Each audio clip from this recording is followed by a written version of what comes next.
Hey everybody, we are Metalcast, bi-weekly music discussion with Chad and Rich from Columbus, Indiana. Oh yeah.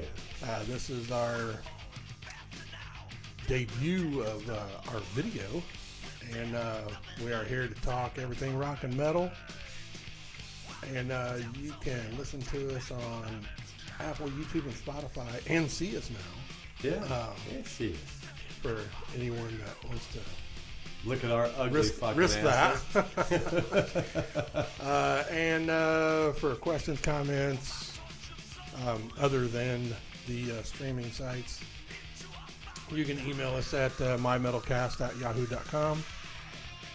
Tell us, hey, suggestions, fuck you, fuck off, eat shit. All that kind of You guys suck, whatever.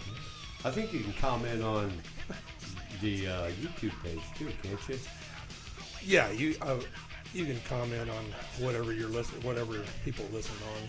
Right. You know, like Apple or Yeah. Spotify, YouTube. You can comment, like, and which brings me to like, share, comment, follow, whatever the case may be. Subscribe. Yeah, there you go. Check us out. I left that one out. Right. We're just a good bunch of assholes. Our this is like I said, our first video episode, and our featured band will be Metallica today. Oh yeah. So this will probably be a long. Yeah, a little longer show. It'll probably be long. A lot of information to cover. That's all right. So, but getting into rock news, I read this thing. I thought it'd be interesting. Led Zeppelin 2, the vocals for "Whole Lot of Love." You know how in the middle of the song where the vocals kind of repeat, like it's like a reverse echo type thing. Mm-hmm. Whoa, man! Yeah, that was actually an accident. Because it was a bleed over from a previous vocal track that they couldn't erase. Oh, really? Because of the equipment they were using. Oh, wow. So the what's his name? That was Eddie Kramer. He discovered that the bleed through occurred on Plant's vocal track, so he wasn't able to remove it. So he just did like the reverse echo effect. Right. And Jimmy Page actually loved it and actually used it later on. Yeah, genius, dude. Yeah. So, because I always thought that they meant to do that.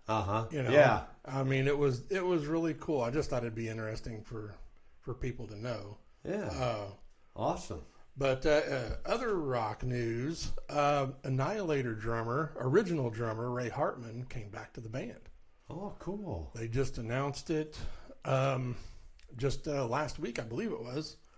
And, he was on their first couple albums, Alice in Hell and Never Never Land. Yeah. And they're coming up on the 35th anniversary. Oh, nice. And they're going to be doing, they've already started adding dates for this. Oh, really? They haven't really said if they're going to be coming to the States, which I hope they will. Oh, yeah, dude. That'd definitely be a definite show to check out. Yeah. I mean, I've wanted to see them for years. Yeah. I've been listening to them since the first album in '89. So I definitely want to check them out. And how cool is that an original member comes back to the band? Yeah, I mean, and there wasn't really much else about the story. I mean, because they didn't say what happened to Fabio, their current drummer. Right. I know he's really, really young. Yeah. I mean, he's only like early 20s. Oh, he may have found some kind of other opportunity, dude. Yeah, I don't know how that worked. Yeah. Jeff Waters had posted it. I don't know.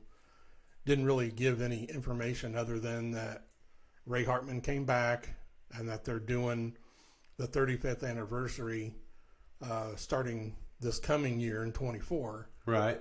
And then it's also going to bleed over into 2025 with the anniversary of the second album, Never Neverland. Oh, cool. So they're going to be doing both in 2025. Okay. So hopefully in the coming months they'll start advertising right? and releasing, where they're going to be touring. Sure. They've only put up like one tour thing, but it's like over in Europe. Right. Yeah. And the singer that they have, because Randy Rampage, the original singer, he passed away. Mm-hmm. The person that's going to be singing will be Stu Block, the singer, former member of Iced Earth. Oh, okay. So, yeah. So that'll be cool. Hopefully they will come to the States. Sure, yeah. Indianapolis, come on. 'Cause I definitely want to go. Yeah. Other rock news is Torben Ulrich, Lars Ulrich's dad, passed away, 95. Yeah. He was a writer, musician, filmmaker, former pro tennis player. He died December 20th. He was born in Frederiksberg, Denmark. Right. So. Well, how far apart could you get two careers? Your dad's a tennis player and you're a renowned drummer. Yeah. You know what I mean? Wow. Well, actually, Lars was supposed to be, he was into tennis. Right. So that's really what his path was going to be. Right. Until he started doing music. So. Right. But slinging drumsticks instead of swinging that tennis racket. Yeah, no shit. The other thing I have, this is probably going to have to get into a little bit of a discussion with this because it pissed me off. Oh shit. Rainbow keyboardist Tony Carey, which I've never heard of this fucking guy. He is in an interview stating that bands like Van Halen and Motley Crue killed the rock scene. So how the fuck is that possible? He's a fucking retard. Yeah, he's a fucking idiot. I mean, who the fuck's this guy again? Yeah. I mean... What an asshole, huh? Fucking absolutely ridiculous. Yeah. I don't understand that. Right. Yeah. I would be more apt to say that rock and roll killed Motley Crue. Yeah. I mean, the scene killed the bands. Yeah. Because the scene shifted. Yeah. It just seems like people say the most outlandish shit, They don't even stop to think about really what they're saying, the ramifications of it. Right. Yeah. It's like, come on, shut the fuck up. And I've never heard of this guy. Yeah. I don't even know who the fuck he is. Right. Yeah. I mean, keyboard player from Rainbow.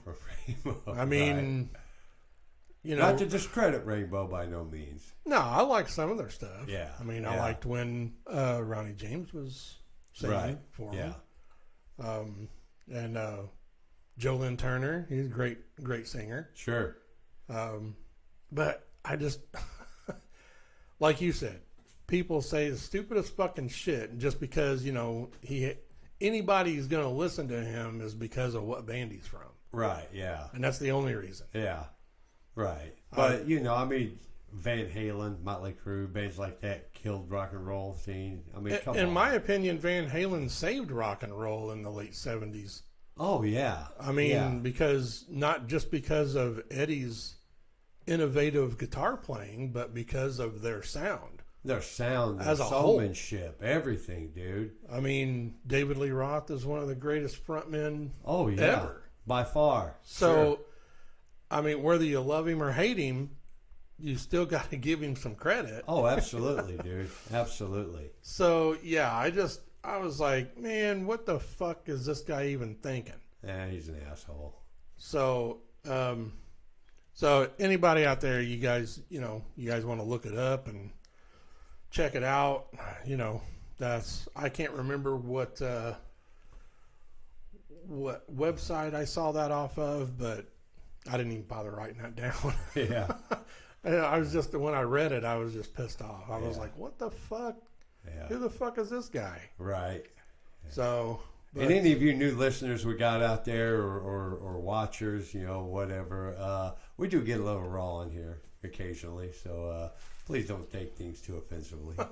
Oh, yeah. But if you do get offended, fuck off. You'll get right, over it. right, you fucking pussy. Yeah. You fucking pussies.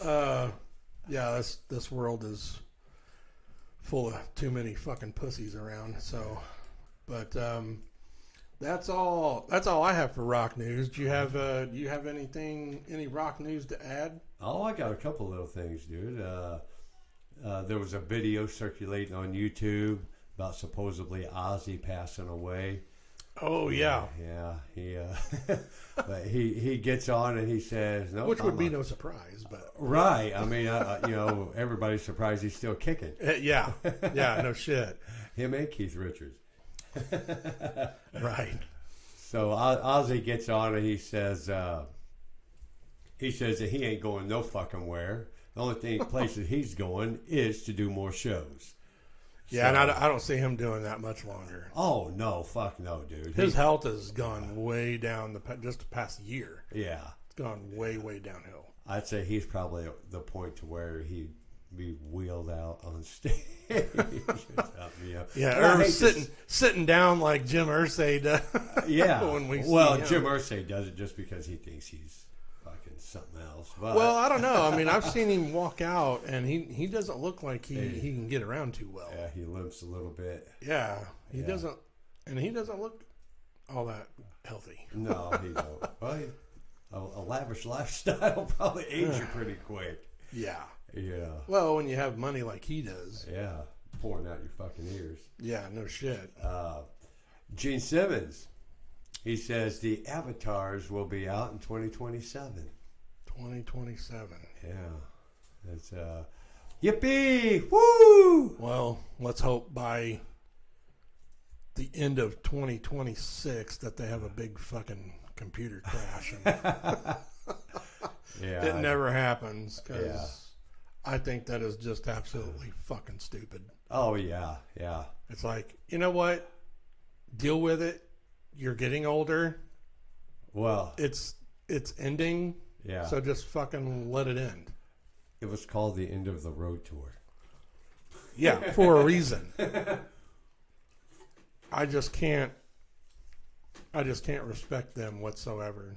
Yeah. I mean, well, hang it up at some point. You say you want to hang it up. I mean, if people want to go see it, go see it. But I don't think too many people will catch on to it.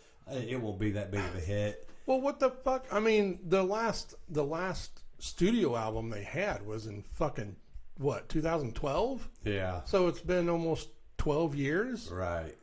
Yeah. I mean, fuck you. I mean, if they were still putting out new albums, I could kind of see them going in that direction. Right. To where, they're still around, but they're still writing. Sure. And still putting out new albums and shit like that. But they're not. Right.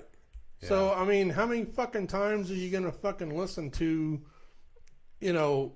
Party All Night, Rock and Roll All Night, Party Every Day? I mean, fuck. Too many fucking times. Yeah, I hate that fucking song. Yeah. And, I mean, even Detroit Rock City, that's one that I do like. Yeah. I mean, how many fucking times are you going to fucking go see it? I mean, are you really, all these people really going to go there and fucking spend all this money? Because it's not going to be cheap. No. Oh, no, that won't be cheap. That'll be more expensive than a regular show. I could guarantee it. Well, I mean, just they have to recoup the money that they spent just to create the avatars. Because it was created by Lucasfilms. Right. George Lucas from Star Wars. Yeah. I mean, That's his not company. gonna be cheap. No. I would really like to know how much they fucking spent on that. Yeah. Just the creation of the avatars. Yeah. Because, with Lucasfilms, that's not going to be cheap. Right. Oh, no. Absolutely not. Yeah. They just need to fucking go away. Yeah. That's what they need to do. So, Angel Vivaldi. I don't know who the hell this guy is. He come up with some kind of shit. Kirk Hammett got on, and they got him saying something about the guitar riffs or guitar solos. Yeah. They're not something that gets remembered. everything else about a song gets remembered. The guitar solos. So this they Angel get guy pushed said to the that? waist. Well, Kirk Hammett said that. Oh, Kirk Hammett said that. Yes. Oh, yeah, okay. So this Angel Vivaldi guy, he comes back and he says, well, the only reason your solos don't get remembered is because they're not done right and they're not good. So if you want a solo remembered, he's basically saying, it's got to be done right and it has to be good. Well, I mean, not that I'm trying to give any credit to this dude, but Kirk Hammett in the last several years, I mean, I've known guitar players that I know personally that are really good guitar players. Right. That have even mentioned that here just in recent days. Mm-hmm. Just claiming, that they think Kirk Hammett's a lazy guitar player. Right. He's a lazy lead player. Yeah. I mean, if you compare with, for example, like the Four Horsemen from Kill 'Em All to the solos that he does now, the solos he does on the Four Horsemen are absolutely incredible. Right. Yeah. And it's not the fucking wah-wah pedal. Right. Right. Like he fucking uses on almost every fucking song. Yeah. Now. Which, yeah, it sounds cool, but you don't have to use it every fucking time. Right. That's like doing the exact same fucking drum fill throughout the whole song. Sure. I mean, it's monotonous and it's just way too repetitive. Right.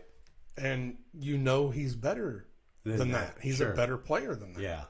And I hear a lot of people say that about him.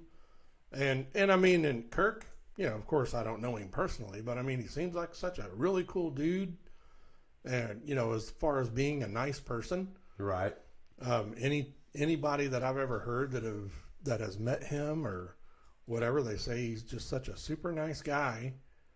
And I just don't understand why his playing has dipped down like that.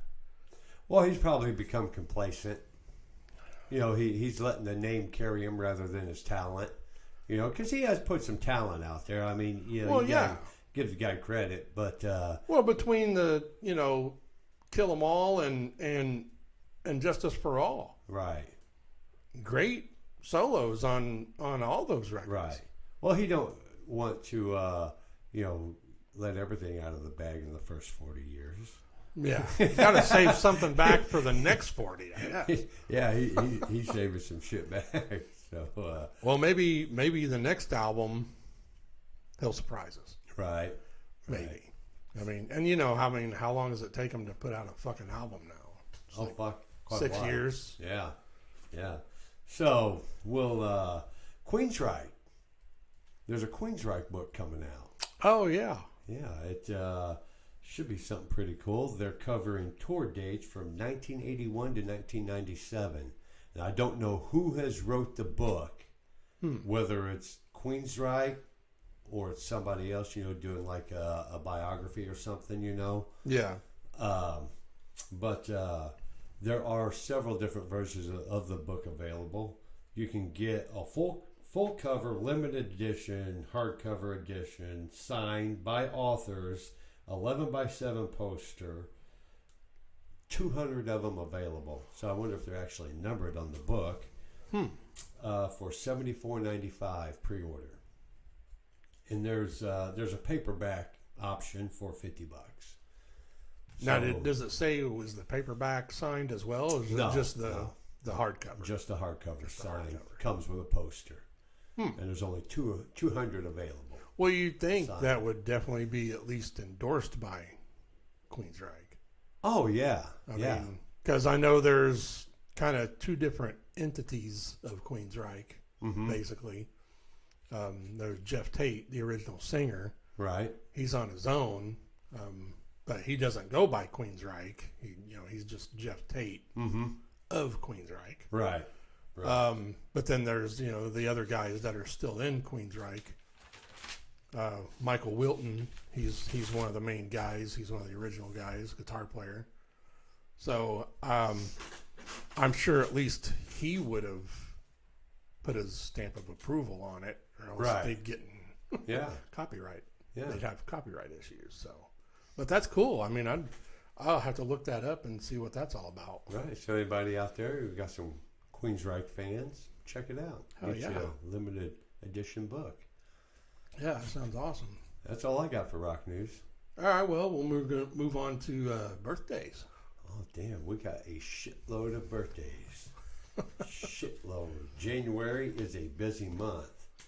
So we will kick it off on the 1st, January 1st. And just so you guys know, we're doing birthdays in 2-week increments, 2-week blocks. Yeah. So we're starting the new year off the first 2 weeks of January. This episode will go up January 5th, I do believe. Yeah. So January 1st, 1950, Morgan Fisher. You ever heard of a Morgan Fisher? I don't think so. Yeah. He comes from Mott the Hopple. Oh, Mott the Hoople. Hoople? Is that how they say Yeah, it? Mott the Hoople. Yeah. The Hoople. Did all the young dudes. Oh, All okay. the young dudes. Okay. That's the only reason I put that one in there. Yeah. Yeah. Well, there's a lot of people that credit Mott the Hoople with influence. Right. Yeah. So the 3rd, we have Stephen Stills and John Paul Jones. Oh, 1 year Zeppelin. apart. Stephen Stills was 1945 and John Paul Jones was 46. Nice. Yeah. On the 4th, we got Michael Stipe. Oh, REM. Yeah. Yeah, Yeah. singer. I'm telling you, dude, this first 2 weeks is jam-packed full of dude. Well, like I 5th, said, we got, Yeah. we can make our episode as long as we want. That's right. On the 5th, we have Sam Phillips, the founder of Sun Records. Yeah. Yep. And we got George Brown. You ever heard of a George Brown? George Brown. I can't say that I have. That James Brown brother? That could be. That could be. He was a drummer for Kool and the Gang. Oh, wow. Nice. Cool and the Gang's badass. Fuck yeah, dude. That was James Brown era too. Yeah. Kool and the Gang. Never know. On the 6th, January 6th, 1946, Syd Barrett. Oh, Pink Floyd. Yep. The 7th, we have Paul Revere. He was, Paul Revere and the Raiders. Yep. We have Jan Wenner. I think that's how you say her name. She's the founder of Rolling Stone magazine. Oh, cool. Rolling Stone. I think that's how you say her name. Wiener. I don't think Wiener. Weiner. Yeah. Also on the 7th, we got Kathy Valentine. Kathy Valentine. Yeah, she was the bassist for the Go-Go's. Oh, yeah. A badass chick band. Oh, yeah. Yeah, the Go-Go's were awesome. I think they'll be mentioned later. On the 8th, we got a bunch of them. Bill Graham, famous concert promoter. Oh, yeah. Billy Graham. On the 8th also, we have Elvis Presley. Oh. Elvis, he's a rock and roll founder. Robbie Krieger. Mr. The Robbie Doors. Krieger, yeah. And David Bowie on the 8th. David Bowie. Yeah, Bowie. Bowie. And Billy Graham being the oldest of those, he was 1931. Oh, okay. Yeah. 31. Yeah, that's going a little ways back. Yeah. Let's see, Sam Phillips was 1923. That may be the oldest one going back that we have this. Let's see. On the 9th, we have Joan Baez, Jimmy Page, and Casey Gaines. Oh, yeah. Yeah, from Skinner. Yep. The 10th, we got Mr. Jim Croce, little bad Leroy Brown. Yeah. Rod Stewart, Scott Thurston, and Pat Benatar. Nice. She was on the 10th. The 11th, we've got Clarence Clemens. Oh, from Badass. E Street Band. Yeah, badass saxophone player. The 12th, Felipe Rose. You ever heard of Felipe Rose? Don't think so. He was the American Indian from the Village People. Oh, wow. American Indian. On the 12th, we got Fred White. Fred White. Fred White. Uh-huh. Who's that? He is the drummer of Earth, Wind, and Fire. Oh, Earth, Wind, and Fire. Yeah. On the 14th, we have Lamar Williams. He was the bass player for the Allman Brothers. Nice. We have Jeff Tate. Oh, Queen Drank. Yeah, on the 14th. Zach Wilde and Dave Grohl on the 14th. Oh, cool. And one other I would like to mention is Mr. Nick Giraldo. I missed him last show. Oh, Neil Girardo? Yeah. His Pat Benatar. birthday was the 29th, 12/29, December 29th. Yeah, it's hard to. Some of those, they're just not. That's like Lars. He didn't come up either. Yeah. You know. You just don't see. It's not as advertised. Right. So yeah, that's it for the birthdays. Cool. I got some milestones we could throw out real quick. Yeah, go for it. Let's see. On January 3rd, 1950, Sam Phillips officially opens his first recording studio, Sun Records, in Memphis, Tennessee. Oh, nice. It was called the Memphis Recording Service and Sun Records. Mm. Yeah. So cool. that was the start of a bunch of great stuff coming out of Memphis, Tennessee, right there. Right. On the 6th, now this is a little fucked up. January 6th, 1996. O.J. Simpson calls a radio station out in L.A. and dedicates a request to his slaughtered wife, Nicole Brown. Yeah. What a pile of shit. What a pile of shit. And the song was One Sweet Day by Mariah Carey and Boyz II Men. One Sweet Day. What a fucking jerk off. Yeah. No doubt. On the 9th, January 9th, 1963, Charlie Watts joins the Rolling Stones. Nice. Yeah. Yep. I don't know who it was that they had prior to that, but I think it was one of them things where the band member didn't last very long and Watts was right there, happened to be the perfect place, perfect time, right place, right time, and jumped on board with them. Yeah. Kind of like Ringo. Yeah. Sure as hell didn't get that motherfucker for his talent. That's it, Cuss. What are we moving on to?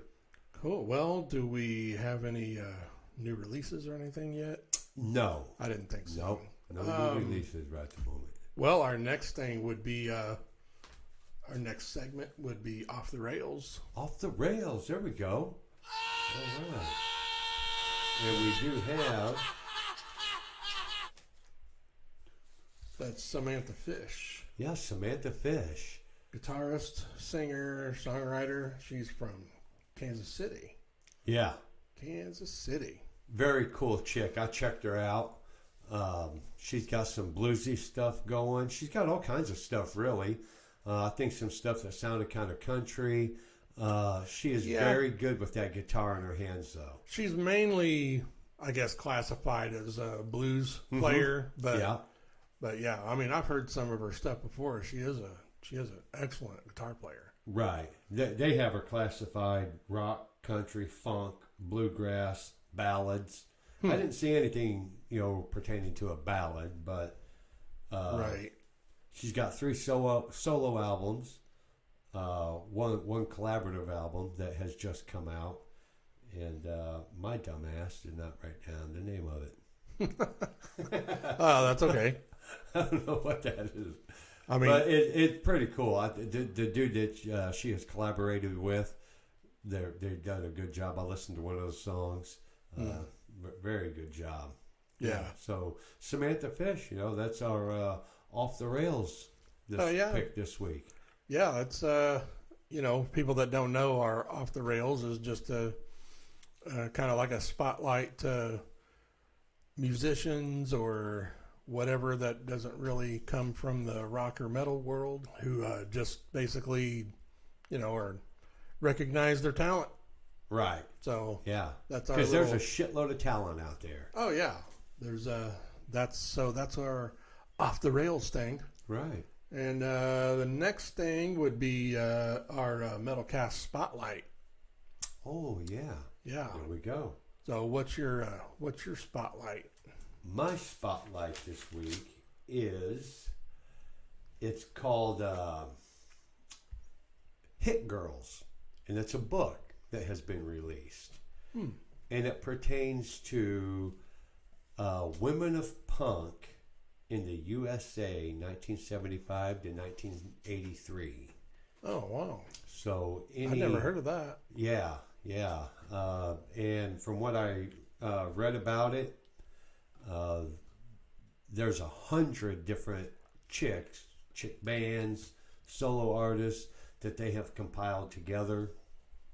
Some of them that they're featuring are the Go-Go's, Susie Quattro, Oh, okay. the Runaways, Debbie Harry, just to mention a few. Right. It looked like it consists of playlist of featured shows that they have done back then, rare images, in-depth conversations with them, about the women punk revolution. Yeah. So That's cool. yeah, that's my pick of the week, cuz. Awesome. Yeah. Well, mine is the band Co-op. Co-op.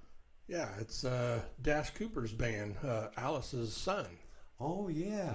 Yeah. They're actually out of Arizona. Mm-hmm. And their debut was released June 15th of 2018. They're on the EMP Label Group label, which is owned by David Ellefson from Megadeth. Oh, there we go. He's got some good contacts.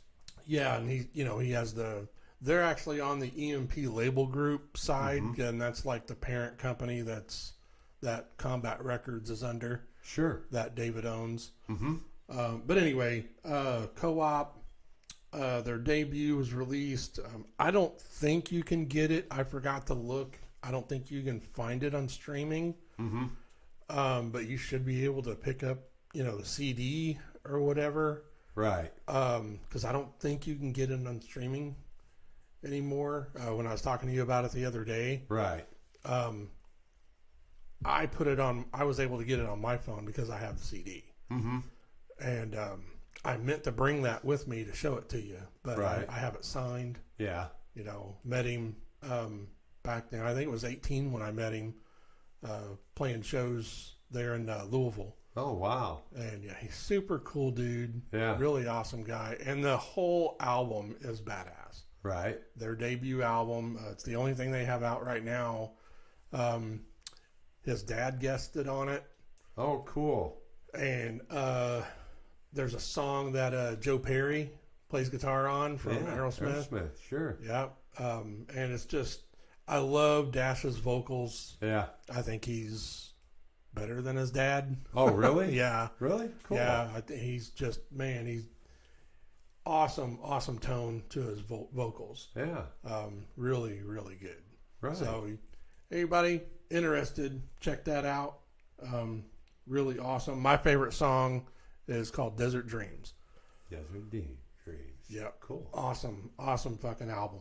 So, Co-op. Check them out. And see, the next moving on is moving on up. Our Metalcast 6-shot. Oh, shit. So we're getting ready to go into our featured band here. And this is always our first thing for our 6-shot. Well, we usually don't number them. No, I don't. I didn't put mine in any particular order, and I never do. Yeah. I never do, especially with a band like Metallica. Right. How the fuck can you pick just one song? I mean, there is one song that I could probably say is my absolute favorite. Uh-huh.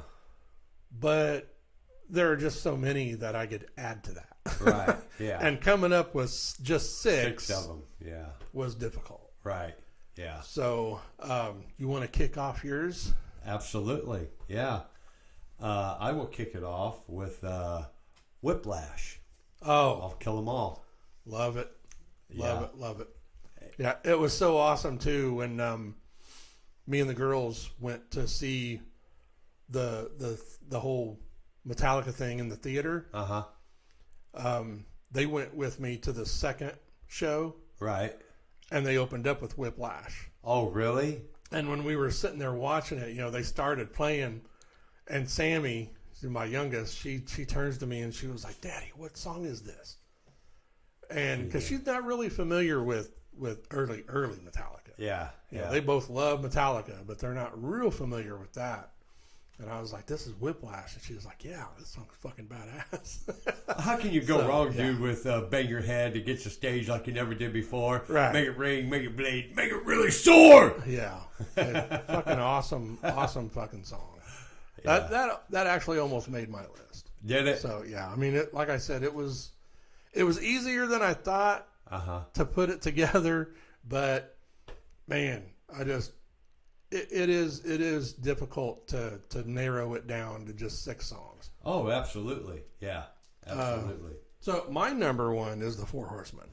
Oh, nice. Yes. Yeah.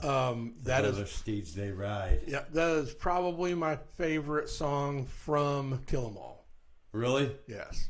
Yeah. And it's hard, just like any other, it's hard to choose. Yeah. But that is probably, I love the riffs in that song. Kirk's fucking guitar solos are amazing in that song. Oh, yeah. Yeah. Very There's memorable some to good me. solos. Oh, absolutely. Yeah, I remember them. Especially the end solos. Man, he's just like, fucking look what I can do, motherfuckers. Right. Vivaldi needs to go back and listen to that shit.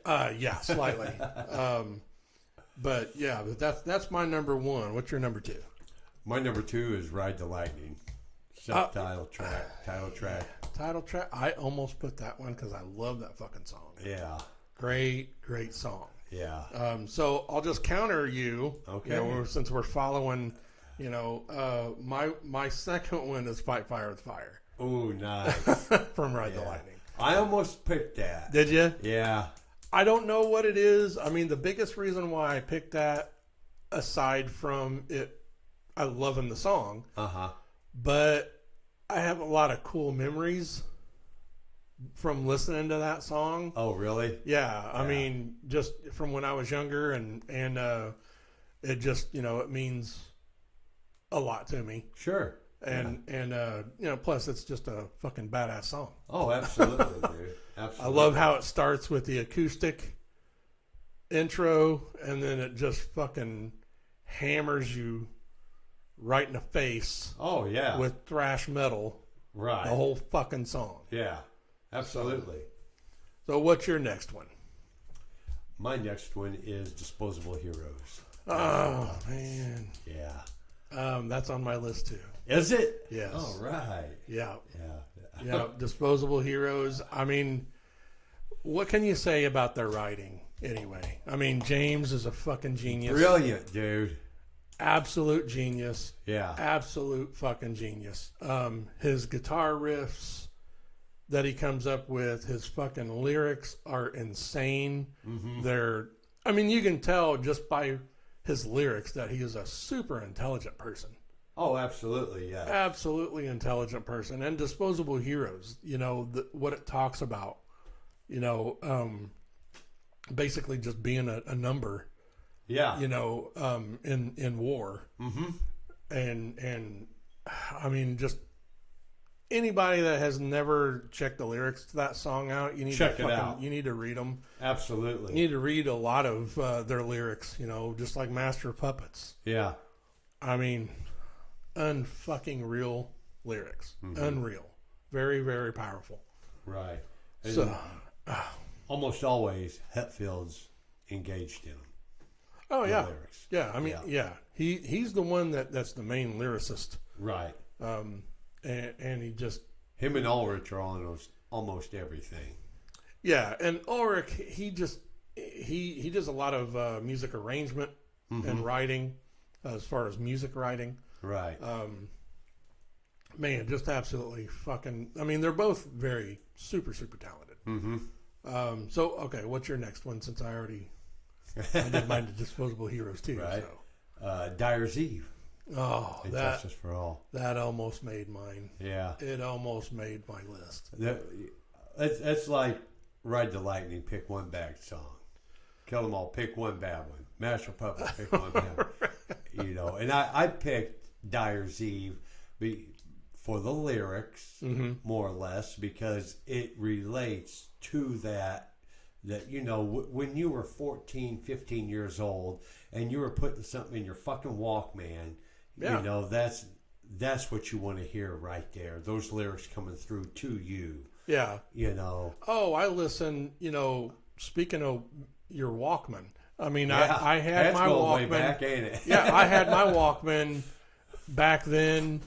Going to middle school, I'd be on the bus. I'd have my fucking jean jacket on. My Walkman would be on my inside pocket. I'd have it looped up, you know, my earphones looped up through my fucking jacket and shit. I was listening to music like all day. On full blast. Yeah. Why do my ears ring nowadays? Yeah, I mean, and Justice for All was one of those that I listened to constantly. Mm-hmm. I mean, I wore that album out. Yeah. I'm surprised the damn tape didn't fucking break. Right, and it's one of those that you could. Oh, every fucking song is awesome. Absolutely. That is what you call a no skip. Dude, it just like Master of Puppets. It's hard and fast.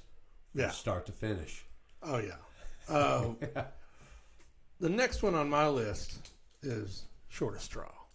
Oh, some more Injustice for All. That's one. Shortest Straw. When we were talking about that song is close to being my all-time favorite Metallica song. Oh, really? I love that song. Yeah. Absolutely love it. Have the shirt. And have the print. Remember we got, because we have I want to get that print right framed. That me and Rich both got the Injustice for All box set. Yeah. So, and there's a print of that Shortest Straw, and I want to get that framed. Right. But I've got several prints in my Metallica box sets that I would love. Yeah. Well, you have more than I do. Maybe I should have brought those out. I should have. I wasn't thinking about it. Well, that's okay. Right. Well, yeah, we can show them later. You know. Yeah. We can. You know, because we're new to the video thing. Right. So. Yeah. You know, we got some cool shit to show, though. It's not like we mastered the audio. Right. Yeah. Yeah. We're still fumbling through that. What's your next one? Battery. Master of Puppets. Oh, that's mine too. Is it? Yeah. There you go. Battery is on mine as well. All right, so we picked the two same songs off Master of Puppets. Yep. Battery. Great minds do think alike. Yeah. Yeah, and I mean, and that's one of my girls' favorites as well. Oh, is it? Battery. They absolutely love that song. They went fucking when we were watching them in the theater. Oh man, when they played that and they went nuts. Did they? Yeah, they were like, oh, fucking Battery, hell yeah. Yeah, that's what you want to see. Oh yeah, can't wait till we see them live. Yeah. Rich and I are going August 9th and 11th. Soldier Field in Chicago, Illinois. My girls are going. Yeah. We already have our tickets. Yeah. So I'm waiting on my ticket. I will have a ticket one way or another. Yeah. We have a ticket for you if you need it. So I'm shooting for the meet and greet, the pit pass, pit ticket, in the snake pit. Snake pit. And it is extremely expensive, folks. So if anybody out there is thinking about going, pick one up. I'll be in the pit with you. Yeah. We may get some elbows and assholes, but we'll live through it. Well, you got one song left, right? I do. What is it? It's a fucking badass song. Blackened. Same. Blackened. No shit. That's my last one. There we go. Yep. Blackened. That's my last one. Fucking man. And the girls love that one too. Yeah. Absolutely love it. It's an awesome fucking song. And you know what? I meant to look this up because I was wanting to do it, mention it on the show, but and if I'm wrong, somebody let me know. But I heard that the beginning of Blackened is actually guitar work that was reversed.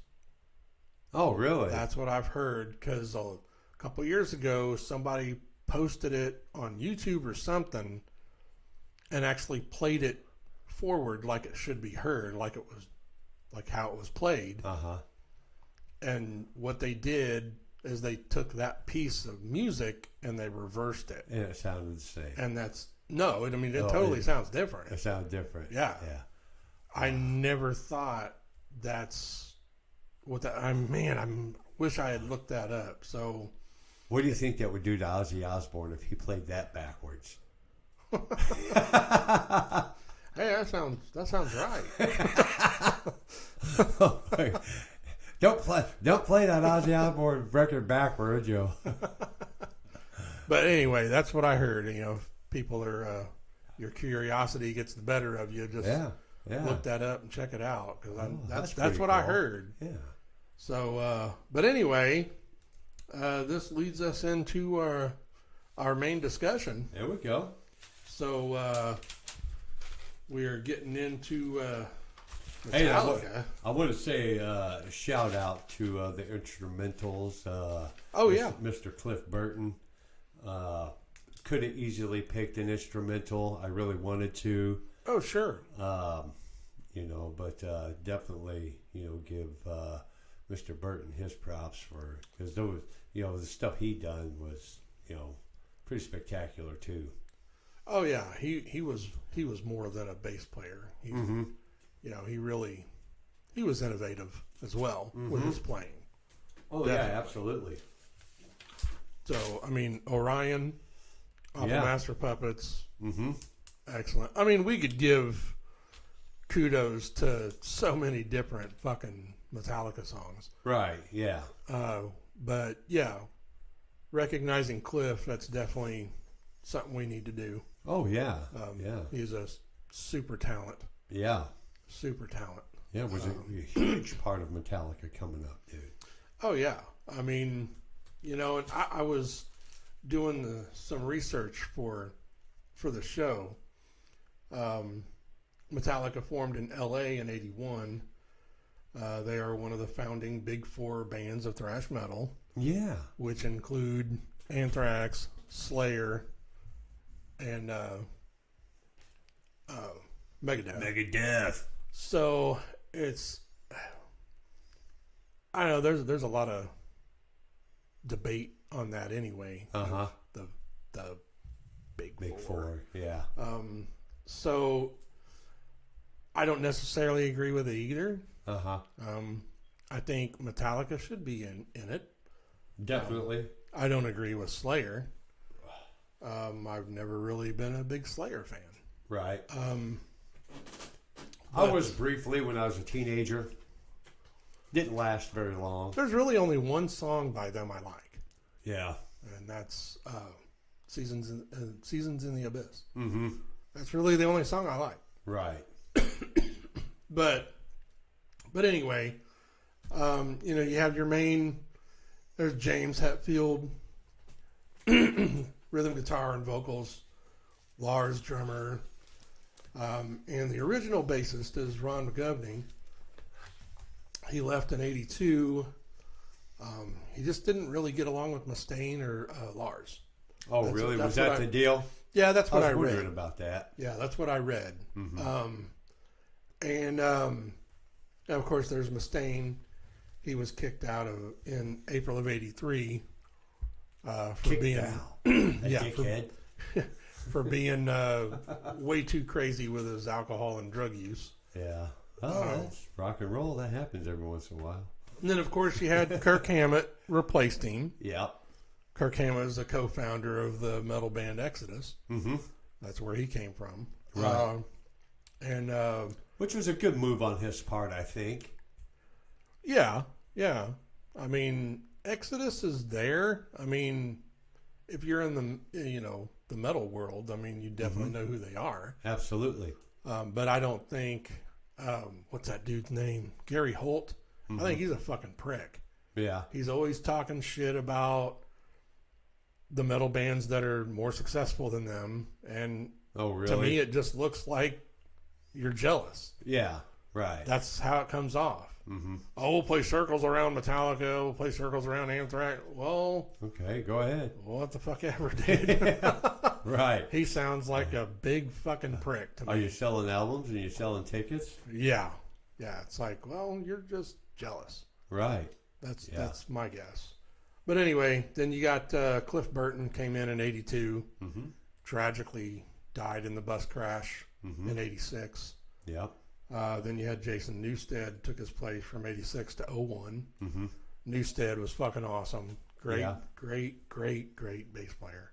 And of course you have Robert Trujillo. He replaced Newsted in '01, and he's their current bass player. Right. Been with them quite a while. Yeah, been with him. He was offered $1 million to join. Just to join. If he agreed to join, he got $1 million. Right. I don't know if people know, but he's from Suicidal Tendencies. Yeah.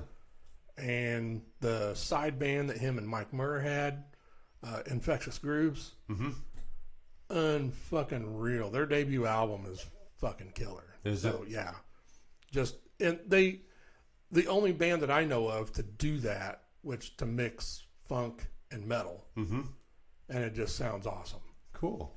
Infectious Groove. Yep, Infectious Grooves. Their debut album is just absolutely awesome. Incredible playing. But then let's see, did I get everybody? Yeah. Yeah. It's crazy. When I was looking this up, there's only been a total of 8 members of Metallica. Right. Yeah. Throughout their career. Yeah. Which is, I think, is pretty amazing. It is. Yep. I hated when Newsted left. Right. But I don't know if Newstead was a basket case or if his health issues got to the point to where he didn't want to do it. No, quite like Metallica wants to. No, he was from Flotsam and Jetsam, yeah, Voivod. He was in those bands prior, and he's an excellent bass player. Right. But from what I saw and what I know, the guys, especially James and Lars, they basically the whole time he was in Metallica was treated him like the new guy and wasn't very nice to him. Right. And it was because they didn't deal with Cliff's death. They were very, very upset over Cliff's death. And they didn't really ever properly get grieve that. Yeah, you have to. Yeah, didn't properly grieve. I don't want to get into a big discussion about it, but bottom line is, you're more of a man if you can, there's nothing wrong with crying. There's nothing wrong with sharing your feelings, get over the fucking macho fucking bullshit, because that doesn't work. Right. But anyway, moving on, they have 11 studio albums. Yeah. I don't think we really need to go through them. I'm sure everybody knows what they are. Right. Well, you would think so, hardcore Metallica fans, they know all their albums. Oh, yeah. Yeah. You would think there'd be 40 or 50 albums, but, really there's only 11. Yeah, it's studios. Crazy. Yeah, crazy. I know we've got a lot of, just between our box sets, we have a lot of live albums. Well, they've got 12 video albums. Wow. Yeah, 12 video albums. There's 1 cover, 2 EPs, and 37 singles and 39 music videos. Wow.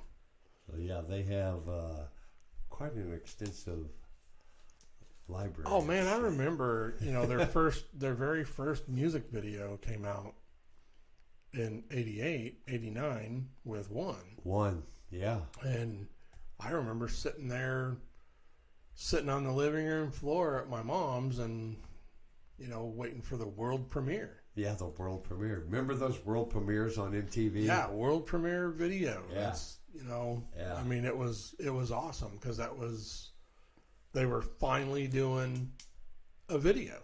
And you could finally hear it for 100 times in one day.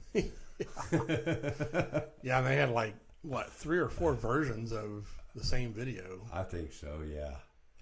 It was awesome though for the time, yeah. when it come out, and I think MTV really needed that also. Oh yeah. Well, I mean, it was something that they said that they believed in, and that's why they did the videos. Because that's, the song was written from a movie. Mm-hmm. Johnny got your gun or get your gun, Mm-hmm. and Jason Robards plays in that movie. Right. And that's somebody being sent off to war and basically getting blown up, and Right. they don't have much of a life Yeah. after that, but they're still awake and they're aware, and they're basically living in hell. Yeah. So It's hard to have a quality of life when you have no arms and legs, and yeah, and you can't talk. you can't talk. You're eating through a tube. Yeah. Quality of life is pretty low. Yeah, well, and that goes back to the whole genius of James and his lyrics. Mm-hmm. Yeah, absolutely. Dude's an unreal lyricist. Yeah. I mean, just from the start. Mm-hmm. From the fucking very start. Yeah. There's a debate on how people view Dave Mustaine being in the band. Oh, well, he's the one that made Metallica. Well, that's a crock of shit. Right. They only used 4 songs from Kill 'Em All, and I believe 2 songs from Ride the Lightning that he co-wrote. Mm-hmm. Because he didn't solely write them. Right. Right. And he had nothing to do with Master of Puppets, which that's the album that really put them on the map, because they didn't have airplay, right. because their songs were too long, but they were selling out stadiums then with pretty much no airplay. Right. Yeah. And Mustaine didn't have a fucking thing to do with that fucking album. Right. Right. They didn't use any of his fucking songs. They didn't use anything that he fucking co-wrote. Right. So, it pisses me off when people try to say that. I mean, he went off and, he made his mark in the metal world with Megadeth. Yeah, absolutely. He still became successful, even though he's a fucking dickhead. And there was only two songs From Ride the Lightning. that he was on. Ride the Lightning and the Call of Cthulhu. Yeah. Yeah, I mean, and like I said, it's just co-writing credits. It's not, he was not the sole writer of any of those songs. Right. Right. Yeah, because Hetfield and Ulrich are on them. Yeah. Yeah, Hetfield and Ulrich are amazing writers. And he's only got 4 on Kill 'Em All. Right. That's it. Yeah. Yep. That's and I think one of those was 4 Horsemen, wasn't it? It was. Yeah. Yeah. Yeah. My Ride the Lightning and your 4 Horsemen involved. Mustaine. Yeah. Which that's fine. Yeah. I mean, I'm not trying to discredit him. He's part of the band. Yeah. I mean, he's a great guitar player. Yes. That's for sure. And he is a great writer in his own right. Yeah. I can't take his vocals very long. Right. He's kind of the whiny, but I always thought his vocals fit the music. Yeah. That he did with Megadeth. Oh, absolutely. Yeah. The music he did with Megadeth. Yeah. Yeah. His vocals, everything come together with it. Oh yeah. Yeah. And I mean, like I said, I'm not trying to discredit him or anything, but if he would have stuck it out with Metallica, Metallica would be a whole different kind of band. You know, it was and a they good might not thing he even went. be as popular. Right, exactly. I mean, they're you can't, whether you love them or hate them, you can't deny their mark in music and metal history. Right. Yeah. And in the music and metal world, you cannot deny anything that they've done. Right. They broke ground on a lot of things. Sure. Very, very influential. I mean, you just can't deny it. Well, they've got 103 awards, 103 with 168 nominations. Oh wow! And that's throughout, you know, various variations of music awards. Yeah. Ranging anything from something very basic to, you know, your Grammys, right? Which they have 9 Grammys they've won. Yeah. You know, with 23 nominations with it. Well, I'll tell you what, man. I mean, I know we didn't have anything passed in Justice for All on our 6 shot, but they have had such awesome shit even after that. You know, I mean, some people like it, some people hate it, but the Black Album, you know, they had great stuff on there. But their best-selling album. Yeah. Over 17 million sold. Yeah, they were trying something different. They were trying a different formula of songwriting. Right. Because they were trying to get not necessarily trying, but they were doing something different to get away from the long album, the long songs on every album. Yeah. Not having, just being more simplistic. Sure. Instead of having, time and riff changes all throughout the song. Right. Which every band should want to do that. I mean, and look what it did. I mean, they were commercially successful with that album. Their tour for that album was extremely successful. Mm-hmm.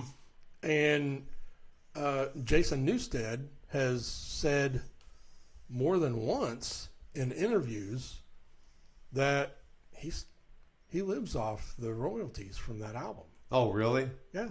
Yeah. Because even still to this day, yeah, it has like 1 million in sales every year. Sure.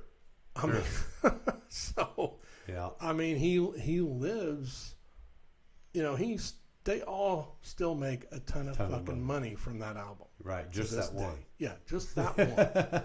So, but my point was, what I was getting at was, I think they are better than ever. Oh, yeah. With this new album, we got to mention 72 Seasons. Oh, absolutely. I love the album. I think it's a great album. There are some songs that I sit there and listen. I was like, man, that could have been on Injustice for All. Mm-hmm. Or damn, that could have been on Master of Puppets. Mm-hmm. I mean, awesome riffs, awesome songs, and they kind of got back to their thrash roots. Right. That's what I wanted to see out of them. Yeah, and they're all playing amazing.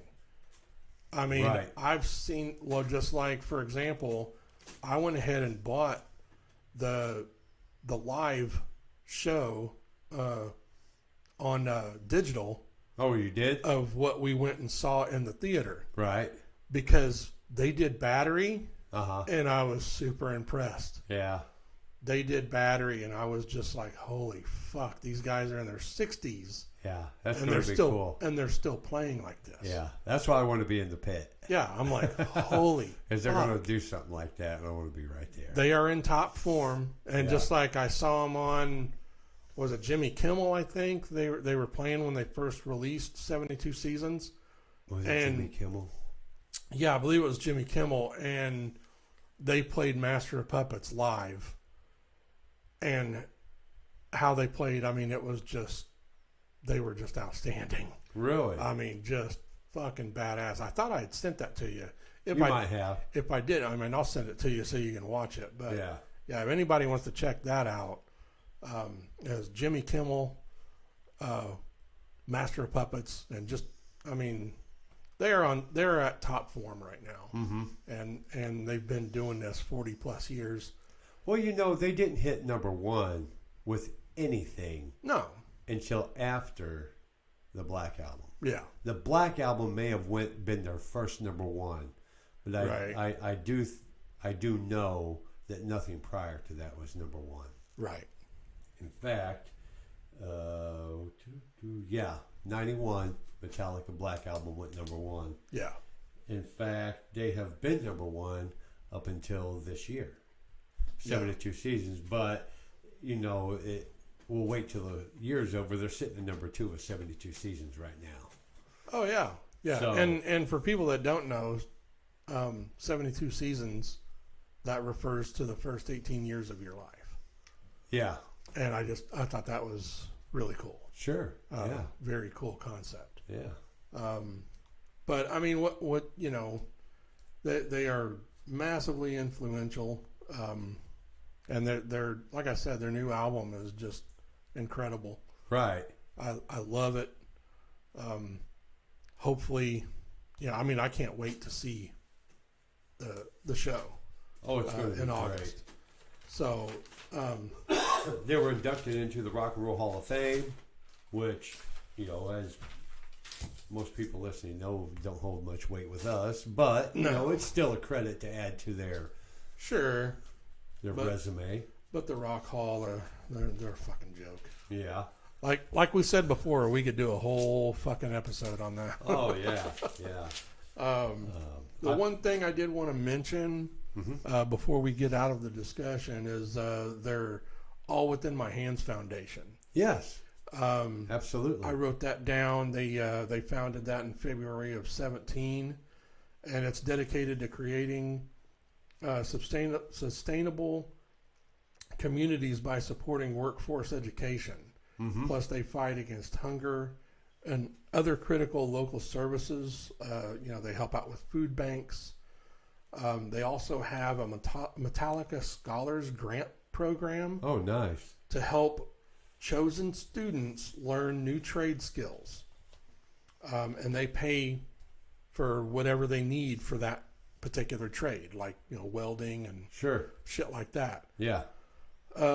And they also they perform to raise money for the foundation. They put on concerts, sell special merch to raise money for the foundation, and Metallica pays for all of the operations costs. Really?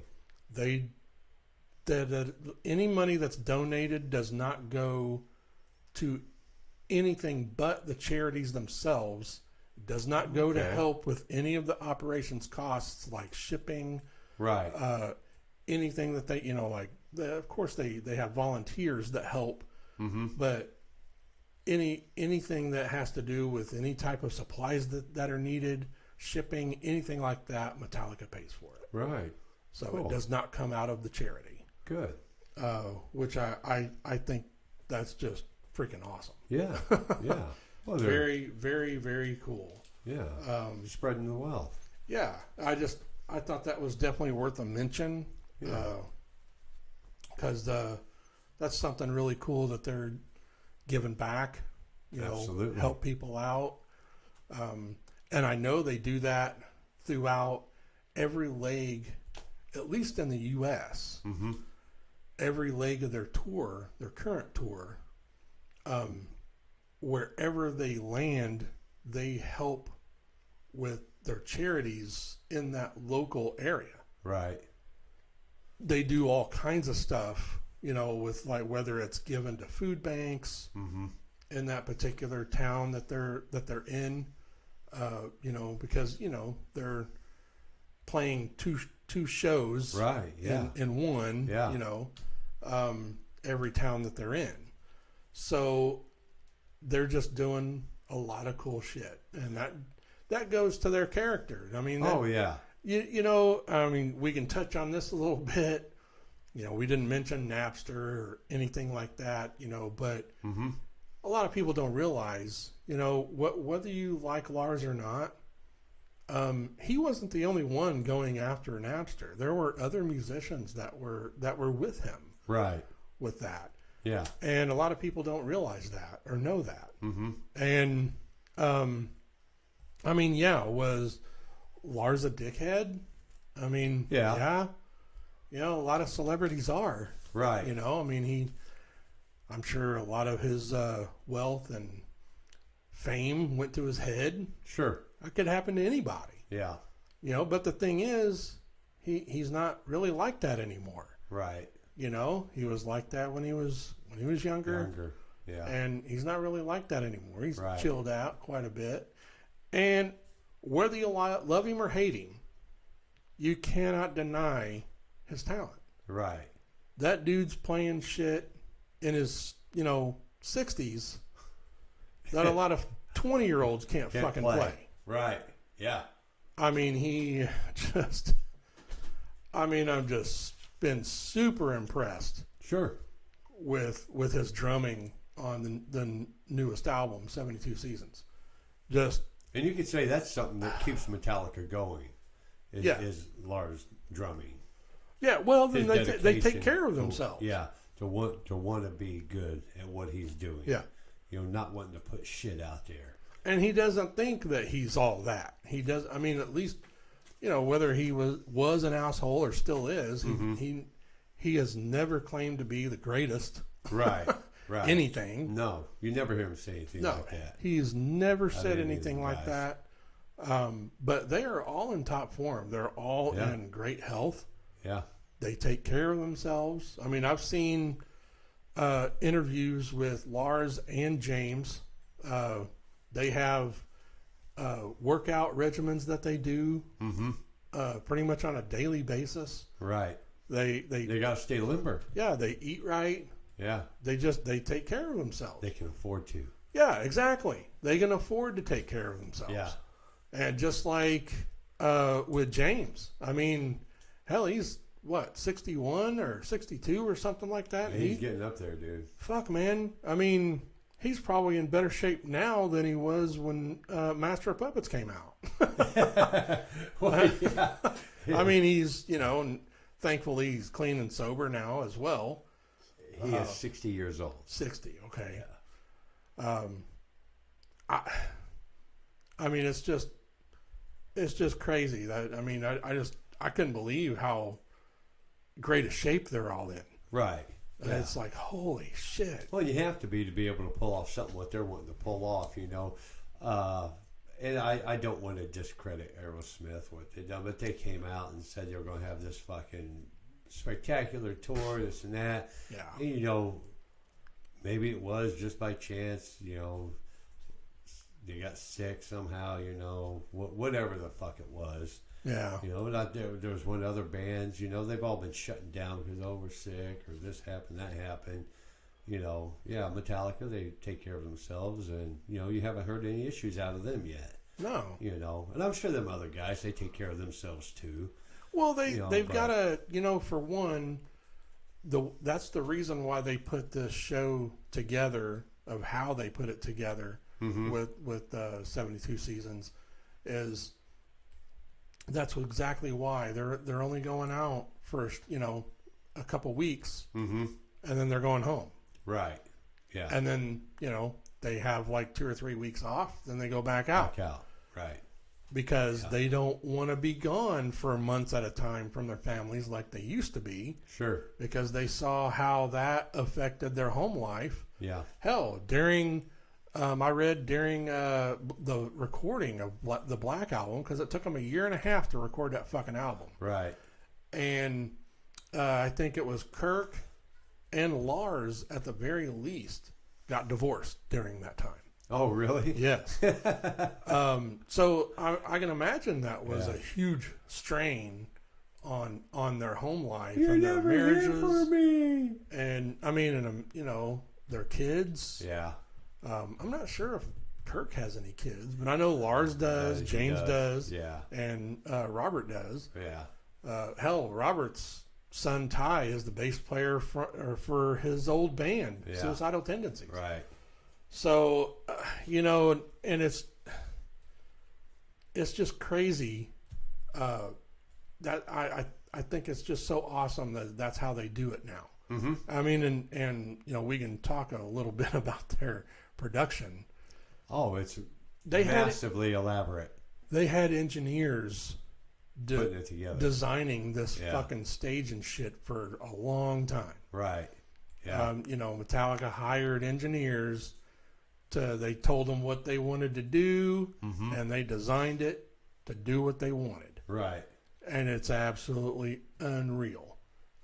Even Wolfgang Van Halen, he has said how crazy it was to play on that stage. Oh, really? Yeah. Because, the opening acts play on that stage too. Yeah, yeah. And how they have it, it's a big kind of oval or circle, and fucking Lars has 4 complete drum kits on that motherfucker that go down into the fucking stage. Yeah. And it pops up to whatever side or whatever he wants to play at. Right. I don't know exactly how he has that planned out. Right. It's like, oh well, these set of songs I'm going to be on this drum kit, or whatever. But that's freaking awesome. I think that pit is 700 or 800 people. Yes. So it is really a big pit. It's their biggest pit that they've ever had, because before, like during the Black Album, that's when they started that, the Snake Pit. Yeah. It could only hold like 200 or 300 people. Yeah. Now it holds like 7 or 8. Yeah. Yeah. Yeah. It's going to be massive. So it's fucking huge. Yeah. And they have the way they designed the screens. Mm-hmm. That's how they were able to outsell Taylor Swift at SoFi Stadium. Right. Is because her stage show is very elaborate. Yeah. Which is awesome. But the way it's set up, there's a portion of the stadium that they can't sell tickets for because that's where the stage is. Yeah. And that's like the back, of the stage. Yeah. Well, the way Metallica designed their stage now, every seat can see them. Every seat. Every single fucking seat. That's why they move. Yeah. It seems like they thought of everything. Yeah, sure. And they have the money to do that. To accommodate the fan. Yeah. That's what I'm really hoping their drive is, to accommodate the fan. And I'm sure that's what it is. Yeah, give us the best experience that they know we want. Yeah, and no matter where you're sitting. Yeah. No matter where you're sitting in the place. Right. Boom. Yeah. There you are. You can that's why I didn't mind buying the tickets that me and the girls bought. Right. Because you'll be in those stadiums, dude. You're not that far away. They're not so big that it's going to be like, oh my god, I had trouble seeing. You're going to be able to see a good show.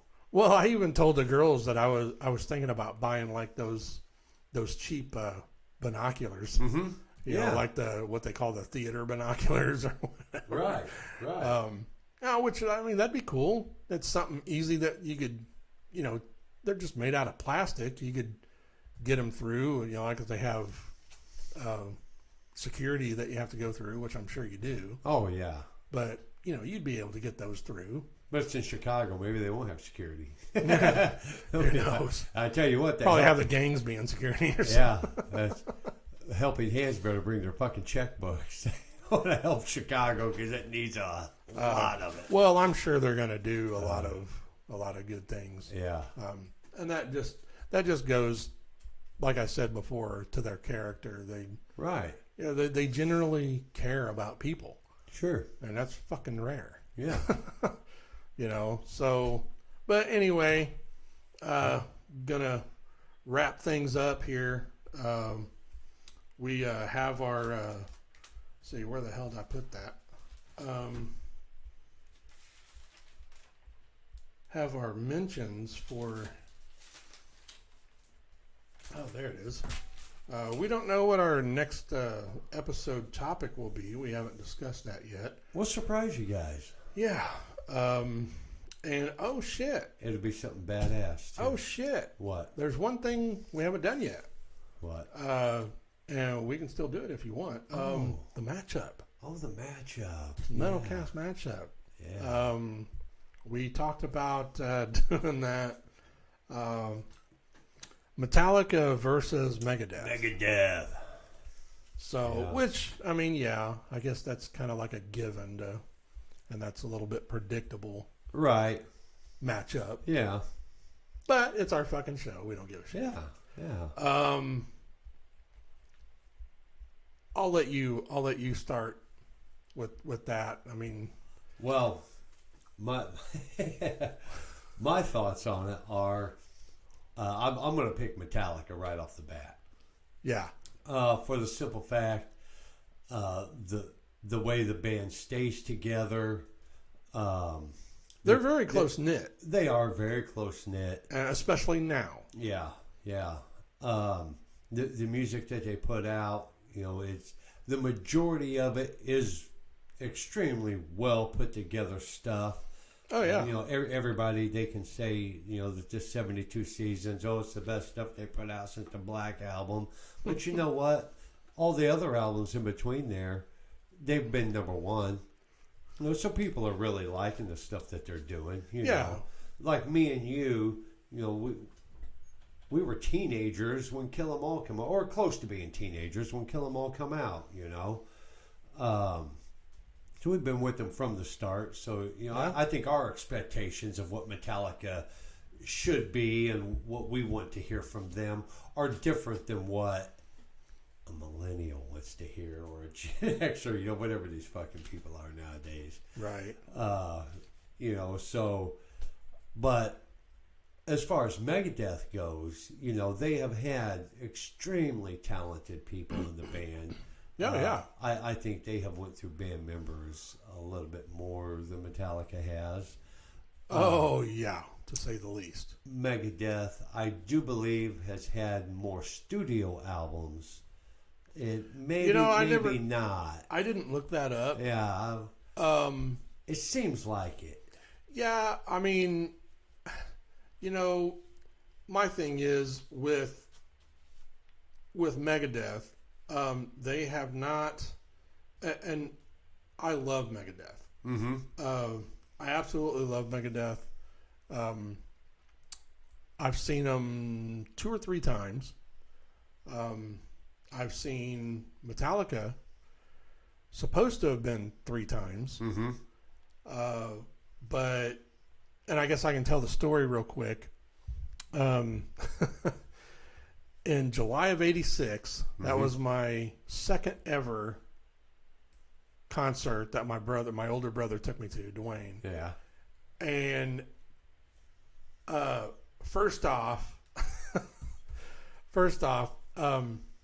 he had me try and smuggle in a fifth of Jack. I was like 13. Summer, it was outside in Evansville at Mesker. And, I'm wearing shorts and a t-shirt. Hey, little brother, stick this in your pants. Yeah. And then as I was going through security, the bottle was getting ready to fall. I kind of put my arm there, and the security caught it. Yeah. And he pulled me to the side.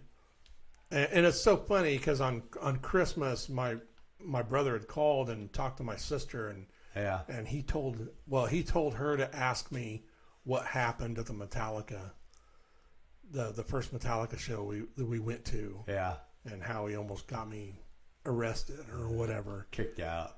And so I just told her this story, and the security pulled me aside, and he lifted up my shirt, and he saw the top of the bottle, and so he pulled it out, and I don't know how, but I was very thoughtful on my feet. He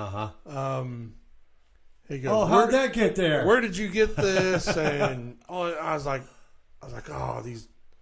this big dude said he's gonna kick my ass if I didn't try to smuggle it in, blah, blah, blah. And Dwayne, my brother, was just ahead of me waiting for me. But the security didn't know we were together. Right. But I could see Dwayne. Yeah.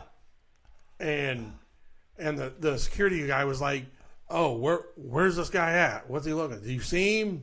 And I just, oh, no, I don't see him. And he was just like, well, if you have any trouble, just let us know. All that kind of shit. So we just took the bottle and threw it in the trash. Right, yeah. So, but then anyway, to get to the concert itself, this was on their Master of Puppets tour. Oh. They were opening for Ozzy, he was on his Ultimate Sin tour. Yeah. And before the show, nobody knows, for those that don't know, Mesker is an outside place, just like Deer Creek. Yeah. And you have two big hills on either side, and down in the valley, you have the stage. Yeah. And it had just been re-blacktopped, brand new blacktop, and all the part where the semis go behind the stage to, unload all their equipment, blah, blah, blah. Yeah. Well, it was so funny. I'm standing there. I didn't know it at the time, but I saw this fucking long-haired dude. He was on the left side of the hill. And he was on a skateboard. I saw him go down on the skateboard, and when he got down to the bottom, it went out from under him, and I saw him put his hand down to try and catch himself. Uh-huh. And I even told my brother, I was like, oh, dude, that dude wiped out on a fucking skateboard behind the stage. And well, unbeknownst to me, we found out later that was James Hetfield. He bit the dust, huh? He broke his wrist. Wow. And this was before Cliff died. Uh-huh. So Lars and Cliff come out on stage. Everybody's like hooting and hollering and, and all that kind of shit. Well, Lars made the announcement that they weren't going to play. Right. Because James was at the hospital. Oh. So they did not play at all. Wow. And the whole fucking crowd, you could tell they were there to see Metallica. Uh-huh. Because Master of Puppets was huge. Yeah. And the whole crowd started chanting, bullshit, bullshit. The whole fucking crowd. Wow. Me and Dwayne were pissed, of course.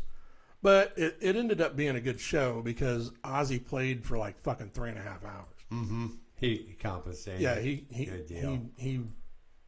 put on a good show. And it was great because, Jake E. Lee was his guitar player at the time. Yeah. Jake E. Lee's badass guitar player. Yeah. So, and Ultimate Sin, that's one of my favorite Ozzy albums. Right. So, but anyway, yeah, that's my fucking Metallica story. First time I went to go see him. Yeah. But the didn't see him until 88, 89 on Justice Tour. Mm-hmm. But anyway, getting back to our matchup, I would definitely pick Metallica as well. Right. I've seen Megadeth a few times. Saw them on Clash of the Titans tour with Anthrax. First time I saw them was at Market Square Arena in Indy. Mm-hmm. They opened for Judas Priest on Painkiller Tour. Oh, did they? And they were the second band. First band was Testament. Mm-hmm. And that's a band I would not go see because they have not aged well at all. Oh, really? Megadeth, musically, they sound fine. Right. But Mustaine's vocals are horrible. Yeah. How can you charge people to go see your fucking tired ass try and sing? Right. Yeah. And I don't think it's fair to the fans. No, it's not. Absolutely. And that's not. That's not just Megadeth. That's anybody that that hey, age can catch up with you. Absolutely.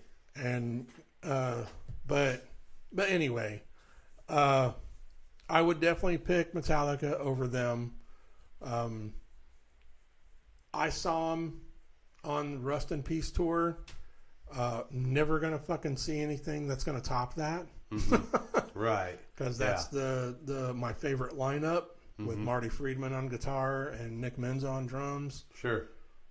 you're never gonna top that. But I do love Megadeth. But I would definitely have to pick Metallica. All right. So, but anyway, so that's something fun. We have a winner. Metallica. That's surprise. But anyway, closing. Like I said, you can email us at mymetalcast@yahoo.com. Yeah, please leave a comment. Yeah. Let us know what you guys think. Get a hold of us, suggestions, whatever. Yeah. Whatever you want to say, we want to read it. Yeah. And of course, you'll be able to listen and watch us now on Apple, YouTube, and Spotify. Check out our past episodes. This is our first video episode. We will be video from now on. And probably won't be quite as long. no, this will. They vary. I think we keep it right about an hour and a half, our longest. I Yeah. don't know what we're sitting at right now. We're about that right now, Yeah. hour and a half, which I knew it was going to go long because of the Right. topic, Right. and that's really what sets the tone Sure. for our episodes Yeah. is the topic, and you can't just hurry through a topic like Metallica. Right. Yeah. It takes So, time. Yeah. So, but our local mentions, you're in or around Columbus, Indiana, check out 13th Floor Music. Get your vinyl there. They have all kinds of cool posters and rock t-shirts and shit. 1061 The River radio station in Columbus, 96.3 WJAA in Seymour. And you can check out the newer radio station, 93.9 WNDX Indie Metal. They're a pretty good station. They play some cool stuff. Right. They play Metallica a lot. Right. So, and I've heard them play old and new Metallica. I have. Yes. Yeah. So, but yeah, that's it for our first video episode. It's episode number 7. Yeah. So catch you guys next time, and stay metal. Yeah. Keep on rocking. The money's too loud. We got you on the ground.